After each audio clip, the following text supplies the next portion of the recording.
सुबह के 5 बजे गाइस. आयुष्यात पहिल्यांदा आपण सकाळी 5 वाजता उठून रेडी झालेलो आहोत. फायनली आपण निघालेलो आहोत. कोणी उठायच्या आधीच आपण सक्सेसफुली घरातून कल्टी मारलेली आहे. स्ट्रगल करून आपण फायनली माथेरानला आलोय. अंगात मस्ती असल्यामुळे आपण या ट्रेनमध्ये न बसता फक्त लोकांना बाय बाय करणार आहोत इथे. मग ही ट्रेन गेल्यानंतर याच रस्त्याने तंगडे तोडत आपण एवढ्या वर जाणार आहे आणि खाली येताना जीव काढणार आहे. नको त्या गोष्टीमध्ये एक्साइटमेंट आणणं ही आपली पर्सनल हॉबी आहे.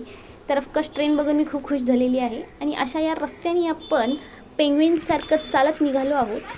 आणि हा जो कुत्रा आहे याला मी खूप घाबरत होती, बट हा आपला देवदूत निघाला. याने आम्हाला खूप हेल्प केली पूर्ण ट्रिपमध्ये. असे करत आम्ही मॅगी खाऊन, थोडीशी कॉफी घेऊन, त्याच कॉफीसोबत थोडे एस्थेटिक व्हिडिओज काढत तिथे खूप टाईमपास केला. आणि त्या चक्करमध्ये अंधार झाला गाईज. प्लीज बी नोटेड, फालतू टाईमपास करू नका आणि पटापट वर जाऊन खाली या. फालतू कॉफी कशी तरी पिऊन आम्ही काही गरिबांना थोडेसे पैसे देऊन फायनली स्पॉटवर पोचलेलो आहोत गाईज.